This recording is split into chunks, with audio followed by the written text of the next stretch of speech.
Naturingang Pogo pero higit sa mga kwarto at opisina ang nabisto sa loob ng Pogo Hub sa Porac sa Pampanga. May nadiskubre ring KTV Club kung saan may illegal umanong ikinakasa. Alamin natin sa live na pagtutok ni Jonathan Andal. Jonathan!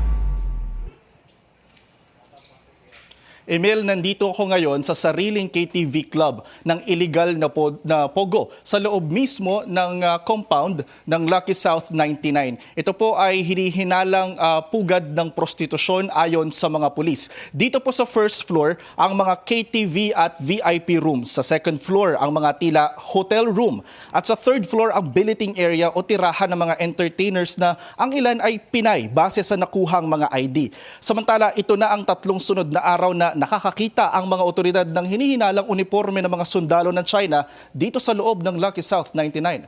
Narito po ang aking report. Sige, sir. Mas marami pa ngayong natagpo ang mga hinihinalang uniforme ng sundalo ng China sa loob ng illegal na Pogo sa Porac, Pampanga na Lucky South 99. May camouflage, may pang-winter, pang-seremonya at merong pang necktie na may 3 estrella o stars.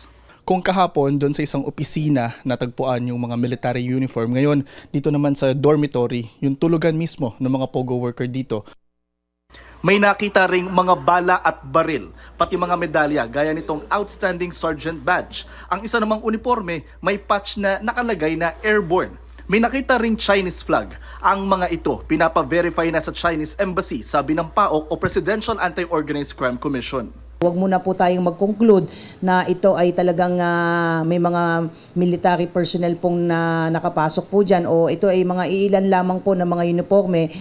It is not sufficient to make a conclusion na infiltrated po. At least meron pong mga military personnel doon po sa loob ng Scam Farm po. Under investigation pa po ito, hindi tayo sigurado kung ito po ba talaga ay mga original na uniform at talagang mga militar po nung nasabing bansa yung may mga suot po nito dahil alam po natin na may mga uniforme po tayong nabibili sa mga shops. Pati ang NICA o National Intelligence Coordinating Agency sinasabing walang matibay na ebidensya sa ngayon na may mga tinatawag na sleeper cell na sa bansa o yung grupong naka-undercover na nakahandang manggulo anumang oras. Pero dapat pa rin daw mag-ingat. Titignan natin ulit kung sino yung tinatawag natin mga possible sleepers.